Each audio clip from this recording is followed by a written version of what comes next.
Chapter 7. What's wrong with this picture? You've made it. Congratulations. You've followed my advice, you've done the prep, you've hit your marks like a pro, and you've finally written the end. And whether you've got 90 pages or 130, you've accomplished what you set out to do. You've written a draft of a movie. You're amazing. So before going on any further, let's bask for a moment in the glory of your success. Finishing a screenplay separates you from 5 out of 10 would-be screenwriters who only talk about writing their movie ideas. You have increased your odds of success immeasurably by doing the work. And whether it's your first script or your 21st, you have one more notch on your belt in a never-ending shootout with your creative demons. You've not only written a screenplay, you've gotten better at the job, and each one you write makes you better still. Me, I've written or co-written 75 screenplays, including TV scripts, and when I compare the ones I wrote initially to the ones I'm writing now, I can see real growth in my skills. I can always get better at this, and as long as I maintain the attitude that the end script will be my best yet and keep being excited about the process, I know I can't fail. But back to you. You finished, and yet even though you're a proud parent, you're starting to have a few nagging doubts about this creation of yours. Some parts of your script don't work, you know that, and some parts you think secretly might be a train wreck. But having put your script aside for about a week, which I recommend, longer if you can stand it, you now come back to that glorious hatchling, read it over from start to finish, and are suddenly struck dumb. It's awful. Characters are flat, nothing happens or happens so slowly you can't believe a human being wrote it, and not some mental patient. What were you thinking? You're not done. You haven't even started. What's worse, now you know the awful truth. Now that you realize how bad you are at this, you don't even want to keep going. You've gone from the high of mountaintop megalomania to the depth of self-loathing. Am I getting the basic roller coaster right? Well, fear not. It always happens. You've got a ways to go. But before you jump off the Hollywood sign, take a breath. There is a way to prop up this puppy again and get you back on your megalomaniac way. I can help you pinpoint and fix some of your rough spots. And it's really not all that hard. It's just a matter of being honest in your assessment and willing to do the work to fix all the problems. So here are typical trouble spots that others have faced long before you came along that may help in your rewrite. The hero leads. A common mistake in a lot of rough drafts is the problem of the inactive hero. It's often hard to spot, especially if you've done everything else right. You've gone out of your way to thoroughly plot your screenplay. Every beat movie moves the story forward, but somehow you forgot to inform your lead. Your hero is being dragged through the story, showing up when he's supposed to, but for no reason. Your hero seems unmotivated, his goal vague, the driving force that should be guiding him to MIA. Imagine what it would be like if a detective in a murder mystery acted this way. We'll call him Johnny Entropy because he is an existential layabout who has no motivation and can't be paid to care. Johnny shows up. He goes through the motions of the case, but he doesn't want to. He never seeks clues, they're just given to him. He had no goals.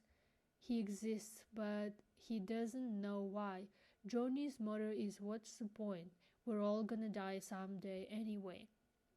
Does this describe your hero? Well, if so, you've got to fix it. Because if there is one thing we know for sure, it's the truism that the hero must be proactive.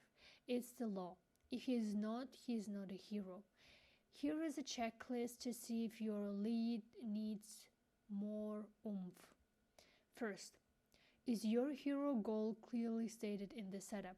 Is what your hero wants obvious to you and to the audience? If not, or if you don't know what your hero's goal is, figure it out and make sure that goal is spoken aloud and restated in action and words throughout the story. Second, do clues of what to do next just come to your hero, or does he seek them out? If it all happens too easily for your hero, something's wrong. Your hero cannot be handed his destiny. He must work for it at every step. Third, is your hero active or passive? If the latter, you have a problem. Everything your hero does has to spring from his burning desire and his deeply held need to achieve his goal. If he can't be bothered or can get to that burning desire manana, you've got Hamlet. Fine if you're Shakespeare, but if you're writing for Vin Diesel. Bad if you're writing for Vin Diesel. Fourth, do other characters tell your hero what to do, or does he tell them? Here is a great rule of thumb. A hero never asks questions. The hero knows, and others around him look to him for answers, not the other way around. If you see a lot of question marks in your hero's dialogue, there is a problem. The hero knows, he never asks. My guess is that if any of the above rings true, you have an inactive hero on your hands, and scripts with inactive heroes lay there like logs. So fix it. Give your hero a little kick in the butt and tell him to get in the game. Come on, let's see some leadership. That's what heroes do. Talking the plot. Another problem found in poorly executed screenplays is talking the plot, and it's a dead giveaway that the writer is green. Characters will walk into scenes and say, "Well, you're my sister, you should know," and "This sure isn't like the time I was the star fullback for the New York Giants until my accident." This kind of dialogue is, say it with me, bad, and yet I completely understand why it's in there. You have backstory and plot to explain, and there is no way to say it, so you resort to having your characters say it for you, and it sucks. It's one of those guaranteed to have your script thrown across the room by the reader things. The reason it makes the hair on the back of our necks stand up is that it's unreal. Who talks like that? You've forgotten that your characters don't serve you, they serve themselves. They should walk into each scene with their own goals and say what's on their minds, not yours. You must reveal who they are and what they want, their hopes, dreams, and fears by how they say it as much as what they say. Good dialogue tells us more about what's going on in its subtext than it's on its surface. Subtle is better, and talking the plot is like using a sledgehammer. It's overkill. An adjunct to this rule of bad dialogue is show, don't tell. Another of the most frequent mistakes found in newbie screenplays. You can say more about a relationship in trouble by seeing a husband eye a pretty young thing as he and his wife are walking down the street than by 3 pages of dialogue about how their marriage counseling sessions are going. Movies are stories told in pictures, so why would you resort to telling us when you can show us? It's so much more economical. You want to make sure the audience knows about a guy's New York Giants past, show Tim pictures on the wall of his apartment, give him a limp from the accident that ended his career, but only if it's germane. Sneak it with subtle references. Want to make sure we know a fight has occurred between two people? Have them talk about anything but the fight. If handled right, the audience will get it. They're a lot more perceptive than you think. By showing and not telling, you leave room for your characters to be at their best. That's being active, with their own separate agendas for being there, not yours. The truth is that movies are so much about what happens that we must learn about characters by what they do, not by what they say. As in life, character is revealed by action taken, not by words spoken. And in a good movie, information doesn't come out in dialogue, it comes out in the verve and forward motion of the story. You must get out all your wonderful plot and backstory on the fly, or better yet, not at all. You should be more concerned with what's happening now than what happened before the story started. So when you feel yourself drifting into talking the plot, don't. And when you think you're talking too much, show, don't tell. Make the bad guy better. In addition to the idea that the hero leads us, the rule that says the bad guy must be as bad as possible. Many times your hero will do everything he's supposed to do. He'll be proactive, he'll seek out and overcome obstacles, he'll do amazing things, and still we're unimpressed. He's such a nobody. He's so average, so unheroic, so insignificant. We do not want to see nobodies on screen. We want to see heroes. If this seems familiar, then maybe it's not the hero, but his antagonist. That's the problem. And there is an easy solution. Maybe you need to make the bad guy better. This is a common first draft problem. I think it's because we want our hero to win so badly that we don't want to make it impossible for him to do so. But we cannot protect our hero from danger and challenge. We must throw a little more at him than he is able to take. And making the bad guy better automatically makes the hero bigger. It's one of those immutable laws of screenwriting. Think about James Bond. What makes James Bond a super spy isn't the gadgets or the girls or the cars. What makes him James Bond is Goldfinger, Blofeld, and Dr. No. How dull would 007 be if his enemy was an evil accountant who was juggling the books down at the local bank? Where would the challenge be in that? Suddenly the gadgets and the car and the charm aren't necessary. James can just do a quick skip trace on the internet and be done in time for Martini Hour. He needs someone bigger to play with to make his own heroism bigger. He needs an antagonist whose powers match his own. In many a well-told movie, the hero and the bad guy are very often two halves of the same person struggling for supremacy, and for that reason are almost equal in power and ability.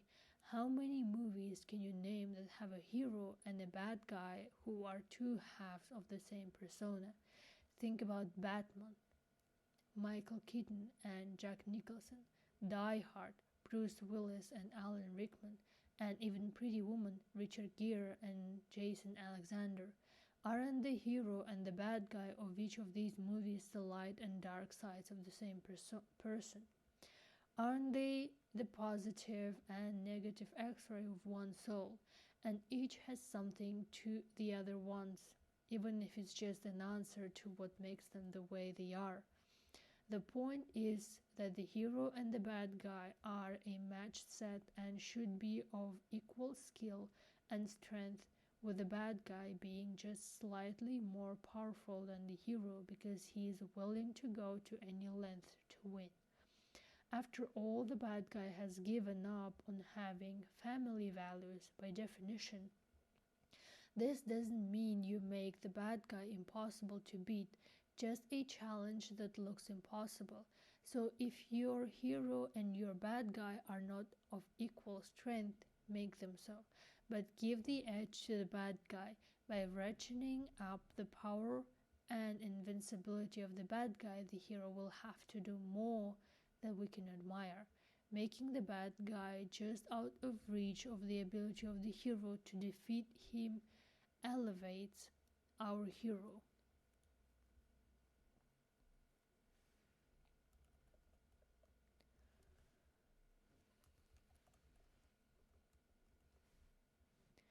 Turn, turn, turn. This is another of those slogans that I have written on a faded post-it note. It's been stuck above my desk for 20 years. It was the first piece of wisdom I ever heard about screenwriting, and I'll be damned if I know who told me. But this anonymous advisor has guided me ever since. The basis of the turn, turn, turn rule is the plot doesn't just move ahead, it spins and intensifies as it goes. It's the difference between velocity, a constant speed, and acceleration, an increasing speed. And the rule is, it's not enough for the plot to go forward. It must go forward faster and with more complexity to the climax. If things happen in your movie but aren't interesting, then all you've got is a chase. They go here, they go there, but nothing about the chase provokes any activity behind the audience's eyeballs. We're just watching stuff happen, but nothing about it is engaging or humanly compelling. And that's anybody bad, right? Let's take, for example, a very loud and busy movie, The Cat in the Hat, starring Mike Myers. Apart from the fact that it's one of the more inappropriate kids movies ever made, it's a great example of lots of stuff happening all over the place. Tons of action without anything happening at all. It's kinetic eye candy with no forward motion. It's a chase with no stakes. They go here, they go there, but I don't give a damn and don't know why I'm watching. It proves the point that you can have lots of action and still not have a story. It moves forward, but there is no turn, turn, turn.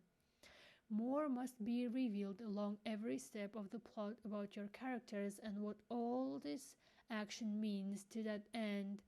You, the writer of this plot, must show how it affects your characters as you go along. You must show flaws, reveal treacheries, doubts, and fear of the heroes and threats to them. You must expose hidden powers, untapped resources, and dark motivations for the bad guy that the hero doesn't know about. Show facets of that spinning diamond of plot. Let the reflected light amaze the audience. The diamond cannot merely move across the screen. It must turn, turn, turn in order to truly dazzle us. Show us all of it. Let the light play of its many sides. Let's see some of that detail. The same goes for the speed of the plot. As the grip of the bad guy tightens around the hero, things happen faster, and the pressure exerted in the vice-like grip of the forces opposing the hero will finally explode in its Act 3 climax with a rush of energy and emotion. If you don't feel your plot intensifying as you make the midpoint turn and start heading for the finish, you have problems. Turn, turn, turn reminds us to accelerate and reveal all with verve as we move the plot forward.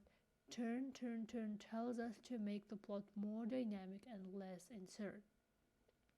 inert. So if your screenplay's plot feels in any way static or flat, try looking at it from its other angles and make it accelerate, not just move forward. Make it turn, turn, turn. The emotional color wheel. When they say a good movie is like a roller coaster ride, they mean that as an audience member watching the story unfold, your emotions have been wrung out. You've laughed, you've cried, you've been aroused, you've been scared, you've felt regret, anger, frustration, near-miss anxiety, and ultimately breathtaking triumph. And when the lights come up, you walk out of the theater feeling absolutely drained. Phew, what a movie!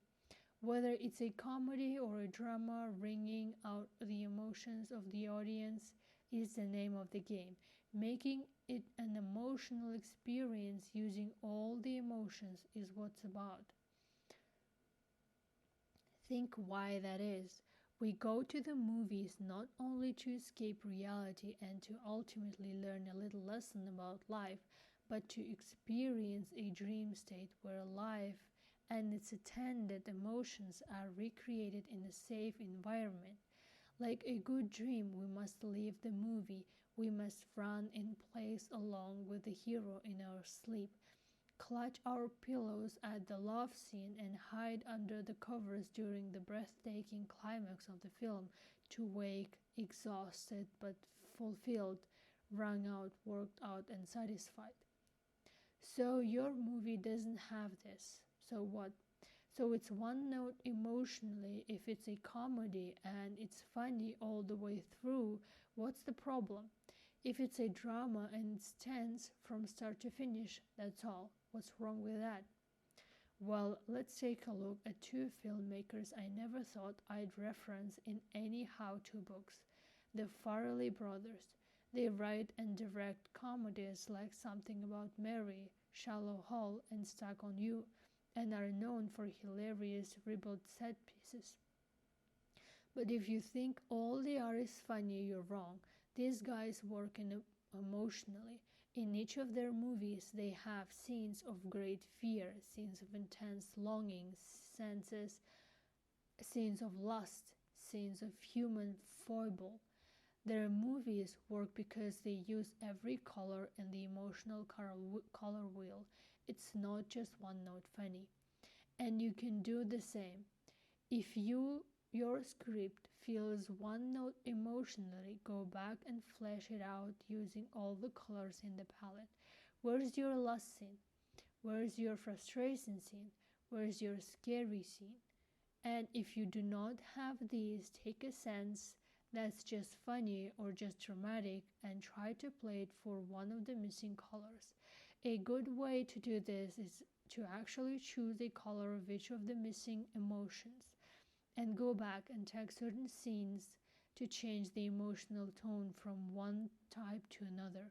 Take those scenes and use the same action, the same plus and minus, the same conflict and result, but play it for lust instead of laughs, jealousy instead of flat out, stare down dramatic conflict. By varying the emotions you use, you'll create a much more rewarding experience for everyone. Don't believe me? Go and look at any Farrelly Brothers movie. Hi, how are you? I'm fine. Flat dialogue even happens to good movies, but your script will never be a movie if you have a dull, lifeless repartee. And when you find yourself reading page after page of this placeholder talk, you know you're in trouble, you're bored, and that is, wait for it, bad, absolutely. Hi, how are you? I'm fine. Tells us just how boring flat dialogue can be and what a waste of space it is. Flat dialogue is the kind that anyone can say, and odds are that if your script is full of lines that are right out of real life, that ring true but ring dull, you're not working hard enough to make the characters come to life. because odds are that if your dialogue is flat, so are the people speaking it. Engaging characters talk differently than you and I. They have a way of saying things, even the most mundane things, which raise them above the norm. A character's dialogue is your opportunity to reveal character and tell us who this person is as much as what he is saying. How someone talks is character and can highlight all manner of that character's past inner demons and outlook on life. Every time a character speaks is your chance to show that. If you do not think you have flat dialogue, try a simple trick I learned from Mike Chetta. After reading one of my early scripts, he broke the news to me. Your characters all talk the same. Well, naturally, I was insulted. I was ticked. And young bullhead that I was, I didn't believe Mike Chetta. What did he know? Then Mike showed me the simple bad dialogue test. Take a page of your script and cover up the names of the people speaking. Now read the repartee as it goes back and forth between two or more characters. Can you tell who is speaking without seeing the name above the dialogue? The first time I tried it, there in Mike's office at Barry Ann and Wright, I was stunned. Damn it, he was right. I couldn't tell one of my characters from the others, and then there I figured out something else too. All the characters had my voice. In a good script, every character must speak differently. Every character must have a unique way of saying even the most mundane, "Hi, how are you? I'm fine" kind of chat. My best learning experience in this regard was an early draft of a script called Big Ugly Baby, an alien switched at birth comedy. I gave every character a verbal tic. One stuttered, one did malapropism, one was an Oki versed in Sartre, and the alien parents, my favorite characters, always yelled, a point I reinforced by having at least one word in every sentence they spoke capitalized.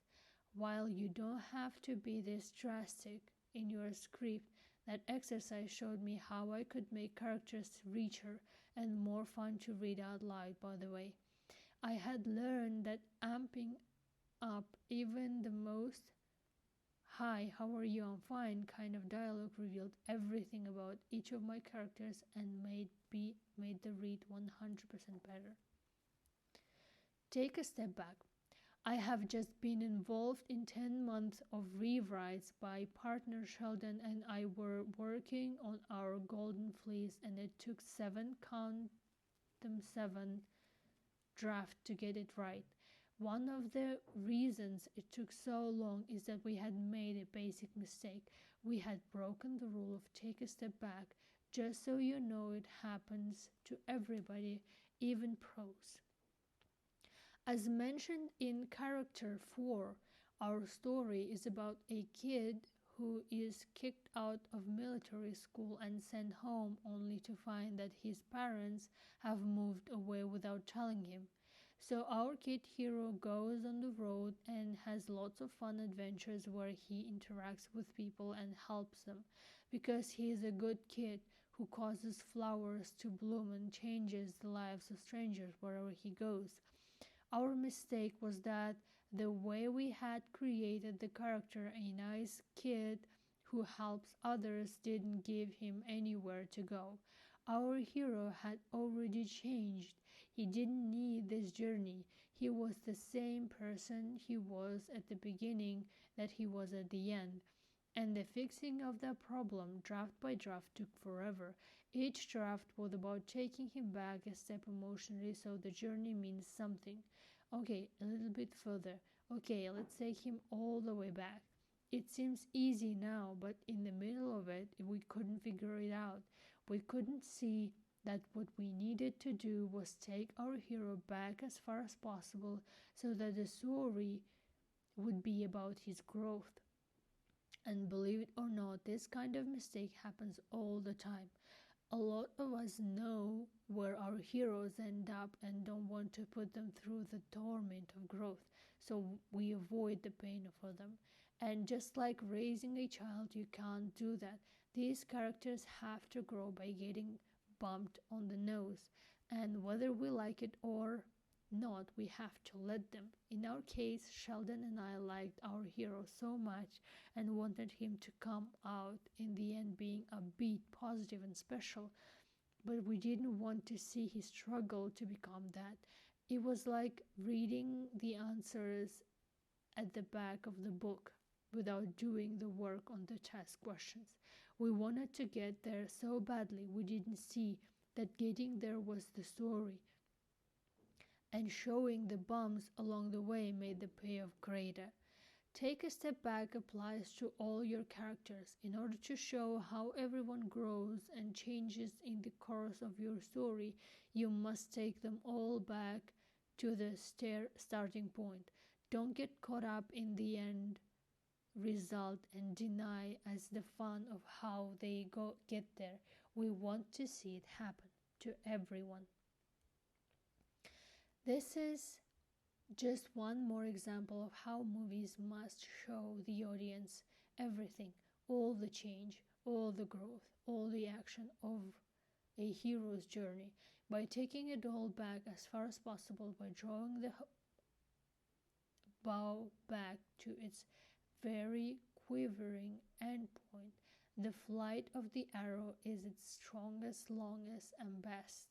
The take a step back rule double checks this. If you feel like your story or any of its characters isn't showing us the entire flight, the entire journey, take a step back and show it all to us. We want to see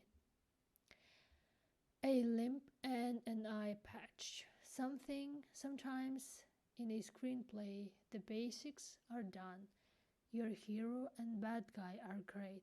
The plot explodes and intensifies after the midpoint, and everybody's got snappy dialogue. Everything's great except for one small problem. There seem to be too many minor characters. It's hard to tell one from another. Readers will confuse that guy with this other guy, and it bugs you. Isn't it obvious? What has happened is that you have not given us a hook to hang our hats on for each of the characters that are vital to your story. And while we often rationalize this by saying, oh well, they'll handle that in casting, I've got one word for you. You won't see casting if your reader can't see characters. But there is an easy way to solve this. Make sure every character has a limp and an eye patch. Every character has to have a unique way of speaking, but also something memorable that will stick him in the reader's mind. The reader has to have a visual clue, often a running visual reminder, which makes remembering a character easier. A limp and an eye patch may seem like a silly way to think about how to attach traits to characters to make sure we remember them, but it works if you remember to do it. Often the realization that you need something like this comes from a reader. A great example of a limp and an eye patch happened to me and shows just how amazing this simple device can be. Sheldon and I were writing our ill-fated, really mean girls.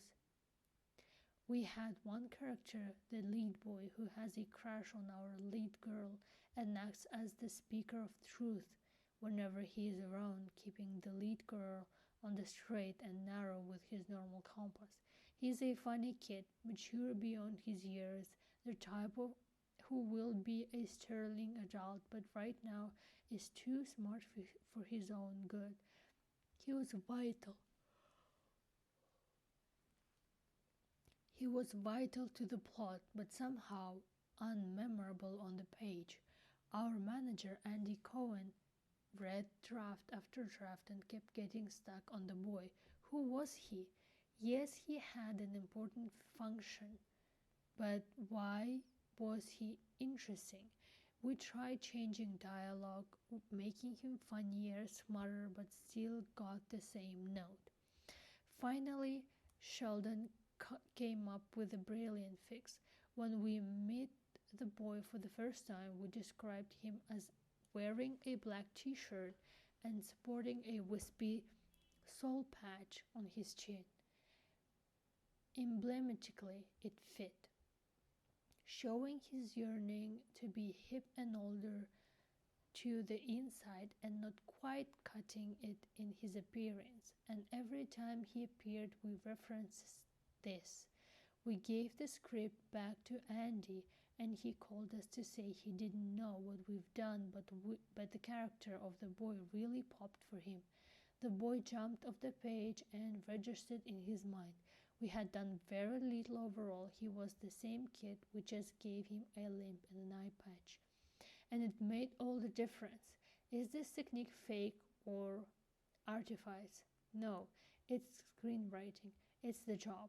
So when you find yourself with one or several identifiable characters who are getting lost in the shuffle, try saying what I say now all the time. I think this guy needs a limp and an eye patch. Is it primal? I have used the term primal throughout this book. To me, it's my touchstone, both in creating a script and fixing it once it's done. Is it primal?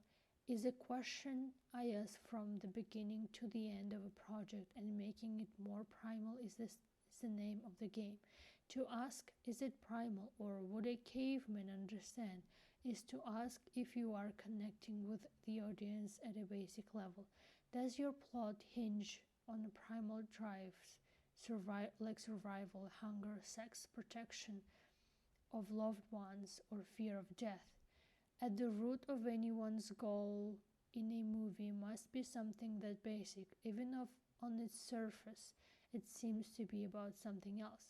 By making what drives your character more primal, you'll not only ground everything that happens in principles that connect in a visceral way, you also make it easier to sell your story all over the world.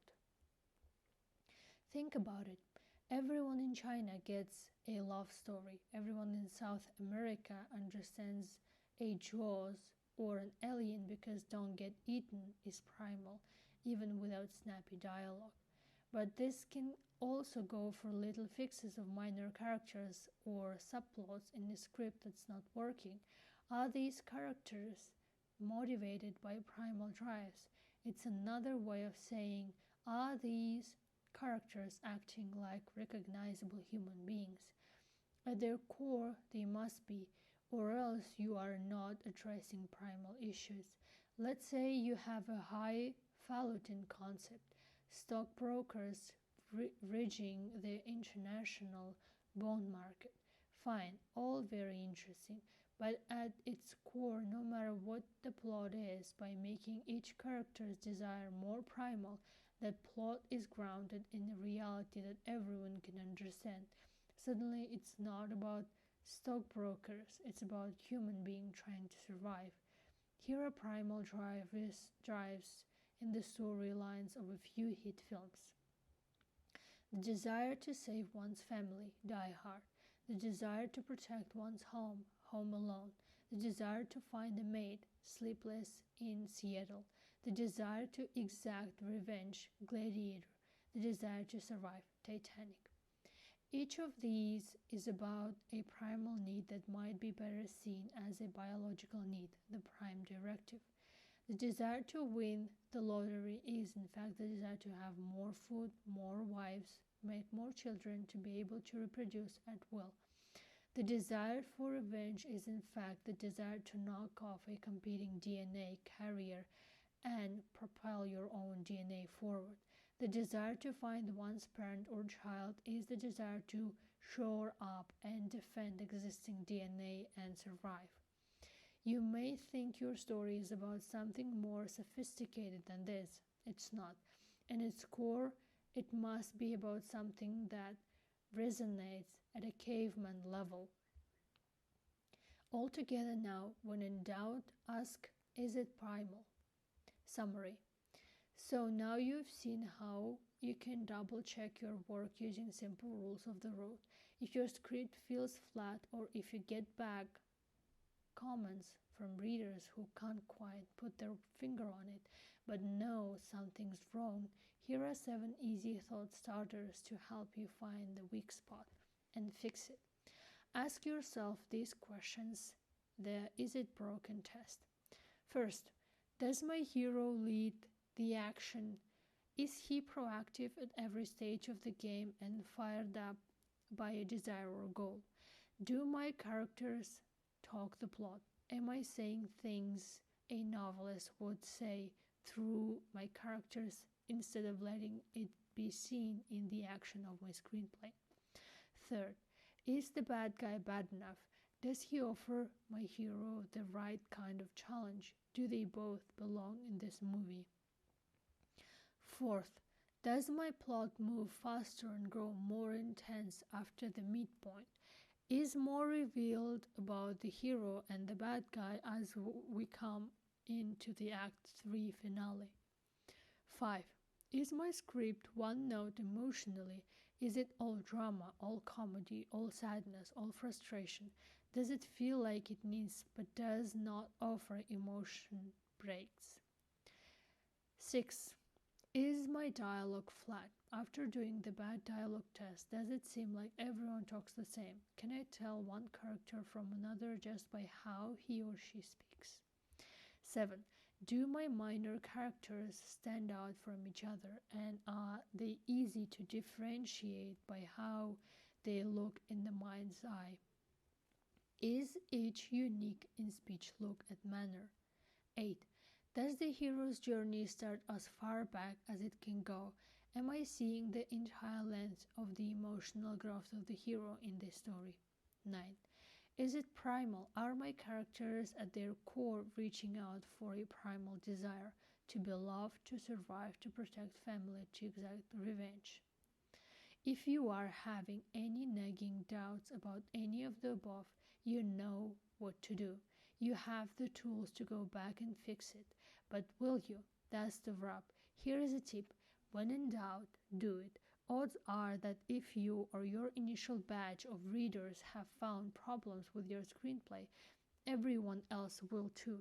Don't be lazy. Don't say, oh well, no one will notice, because they will.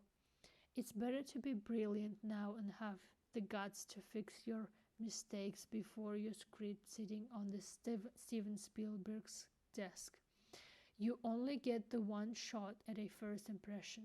Try to get over the love affair you have with yourself and your work. God knows I've been in love with my own 1,000 times. And do what needs to be done. This is what separates the pros from the wannabes. That nagging voice says it sucks, and the mature adult professional voice that quickly chimes in, and I know how to fix it. Exercises.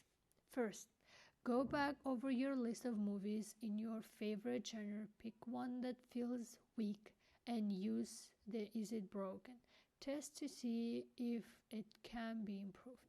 Take another of your favorite movies from your genre and examine the hero-bad guy relationship. Imagine torquing this relationship out of whack by making the bad guy less powerful or ordinary. Does this simple change make the hero less interesting too? 3. Try talking the plot in real life. Seriously, go to a party or meet with a group of friends and say, I sure am glad I'm a screenwriter who was born in Chicago. Or, gosh, you've been my friend for 20 years ever since we met in high school. See what reaction you get to this kind of dialogue.